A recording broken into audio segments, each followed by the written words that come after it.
Well, hello everybody, and welcome to my show. My name is Jason DeCosta, and this is Consistent Preterism. Thank you for joining me today. Hope everybody's doing well out there. I wanted to take a quick break from the Hebrews commentary and talk a little bit about the recent debate between Dr. Don K. Preston and Dr. Richard Carrier, otherwise known as Dick Carrier. This debate was, I believe, on Myth Vision podcast. I did watch it. It was hosted by Derek D. Liddy, Showmanship Lambert, TV televangelist himself. And Derek seems to be getting a little lean on the videos lately. From what I understand, he's, running out of content. I mean, you can only use, dorky professors and self-proclaimed experts so much for your own personal gain before it becomes, kind of overplayed and boring and repeating the same thing. Sorry about the seatbelt noise. So I feel like he's kind of maybe losing a little bit of luster for his content. But hey, good luck to him. But anyways, he hosted a debate between Don K. Preston, who, as many of you know, is a full preterist. He's a fool preterist, F-O-O-L, full preterist. And what that means basically is that he believes that Jesus came, the resurrection happened, the final judgment happened, the Great Commission took place, the gospel was preached in all the earth, and yet somehow it still continues today. Yep. So that's what a full preterist is. Now, I used to be a full preterist until I saw the light, if you will, and I saw the termination effect of the last day's gospel mission. In other words, it was a temporary mission. It was a short work upon the earth. It ended at the coming of the Lord. It was for a specific people. Hold on one second, just backing up.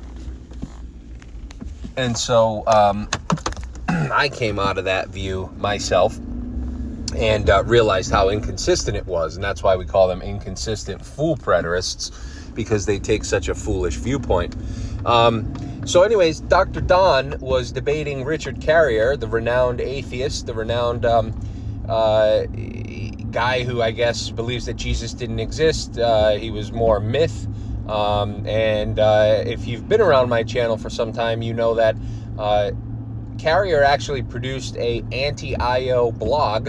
I believe it was a blog where he went into maybe, 20, 30 pages of depth as to why the Israel-only viewpoint is incorrect. Now, what I did is I came back and I produced four audios for a four-part series, ripping Carrier's arguments to absolute shreds like a tiger who's been starved for 3 weeks.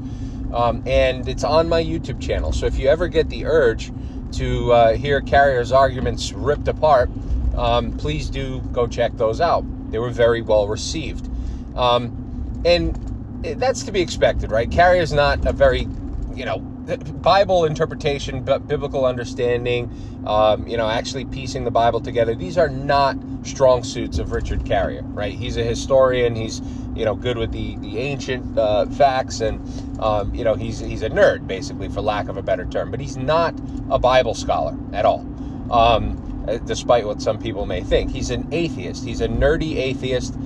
He's a self-admitted sexual deviant, and he likes his whiskey. So a couple things about those guys that you should know. Now, the debate was based on the argument of failed prophecy, and the topic was failed prophecy.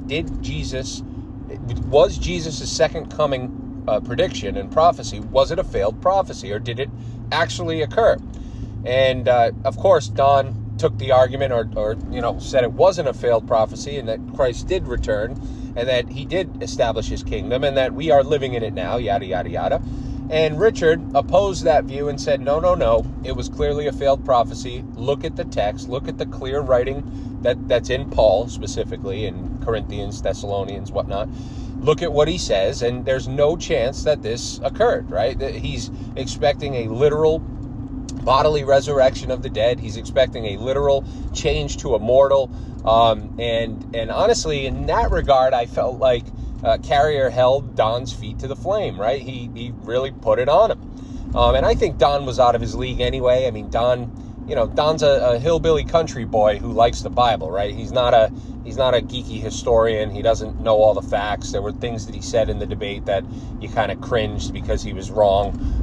One being that, most of the people back then were bilingual, which Carrier called him out on as being incorrect.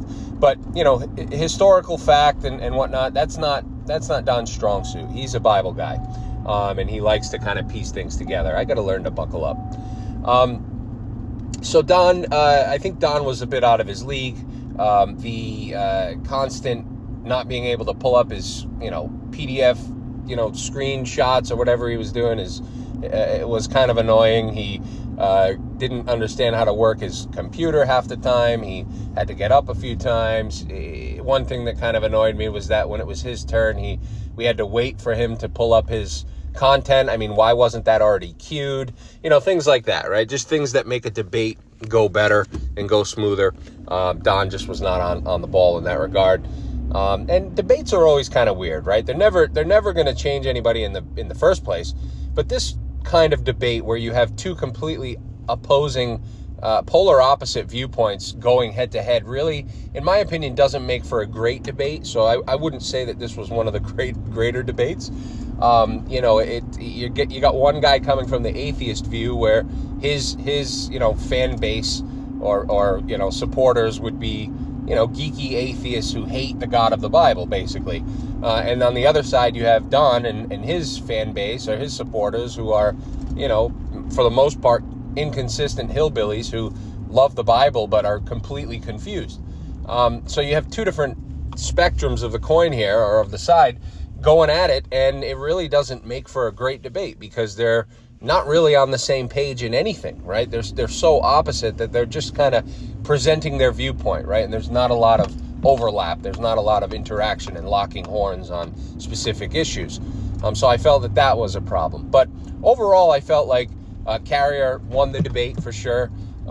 He demonstrated how inconsistent Don is and how if you're just looking at the words, right, just the clear words of the text, right, just exactly what Paul says is very clear that he was expecting something literal to take place, a literal change to a mortal. And Don kept coming back saying, oh no, he took the Michael Karras viewpoint, who's another inconsistent fool preterist bozo, that the parousia and the second coming and all that, it wasn't anything literal, right? It was just like a little light switch change inside. Nothing happened, right? They didn't experience the glory. They didn't experience the immortal change. They weren't turned to angels. They didn't see Jesus like he was. They didn't inherit a body like he had, right? They just had this little twinkle inside, little light switch change, tongue twister there. And, Don uses examples like, his kingdom is not of this world. And what was the other one he used? My kingdom comes without observation. And he expects people to think that somehow proves his point, but that really doesn't, right? See, when Don uses the spiritual argument, he's using it in a sense of spiritual on earth, like here today existing in a spiritual realm. But when the Bible is speaking of a spiritual concept, especially Paul and the last days authors, they're speaking of something in the heavens, right? A spiritual concept that's up in the heavenly realm, not on earth, right? And that's where Don goes wrong. Like, he just thinks it's spiritual in our atmosphere, basically. Like, roaming around, people are spiritual beings today. But yet they're still in physical flesh and blood bodies. But Paul's argument was that no, the flesh and blood is going to be left behind. That whole, existence of flesh and blood, that whole existence of earthly, bodies, if you will, was going to be left behind. And you were going to be taken, changed, and brought to a much better place, a new Jerusalem in the heavens, not made with hands, yada, yada, yada. So Don makes a lot of mistakes in that regard. And Richard really, held his feet to the flame on that and really demonstrated just how ridiculous and ludicrous the view is. Let's see, what else could I say? Richard used the Pesher argument a lot, that the New Testament authors were speaking in Pesher, which is basically they're reimagining Old Testament texts, and they're, kind of like fluffing them up to mean something that maybe they didn't initially or originally mean. And They're applying them to their day in the last days, New Testament writings. And we shouldn't exactly look at them as complete fulfillments of what was said in the Old Testament. And to a degree, I agree with that, right? I mean, there's a lot in the Old Testament, especially in like Isaiah, that is pertaining to the Second Temple period, the return to Zion. In fact, you'll hear me make the argument that the majority of stuff you find back there is in regards to that period, that restoration of Zion, that, coming out of Babylon. But the New Testament oftentimes uses those same prophetic texts as like, kind of like saying, hey, this is happening again. But instead, the difference is that in the last days, in the end of the story, it's now immortal, right? It's otherworldly, it's heavenly, right? And that's what you don't get in the Old Testament. You don't have the promise of immortality. You don't have that immediate promise of immortality, I should say. You don't have that immediate, we're going to heaven soon promise. You don't have, those types of things. Whereas in the New Testament last days, it's a whole different ball game. You're actually now reading that they're, going to be changed to immortal beings that are never going to die anymore. That's stuff that you don't see on the cusp of happening in the Old Testament. So there's a very big difference between what we see in the Old Testament and what we see in the New. And a lot of times, yes, the New Testament authors do use Old Testament texts to convey deeper meaning, right? They're talking about this, heavenly kingdom that they're going to inherit, and they're, quoting passages from Isaiah, but not really meaning everything that Isaiah originally meant. So I have a lot of videos on that. I could go down a rabbit hole. I'm not gonna. I gotta go vote this morning. But anyway, I just wanted to give some thoughts on it. I thought overall it was a decent debate. Shout out to Tristan Gabriel for making that happen. Homie stepped up and paid some bucks and made that happen. And so, he should be commended. But like I said, I mean, it's not, those types of debates are kind of tough. I did like the fact that Tristan grilled Donnie on the Q&A and made him answer some uncomfortable questions, and you could tell he was really uncomfortable. And just the audacity of him to make the argument that these people would celebrate when the Jews were, when the Jews were slaughtered, they would cheer and, hug and, like Tristan says, while all of their family has been slaughtered.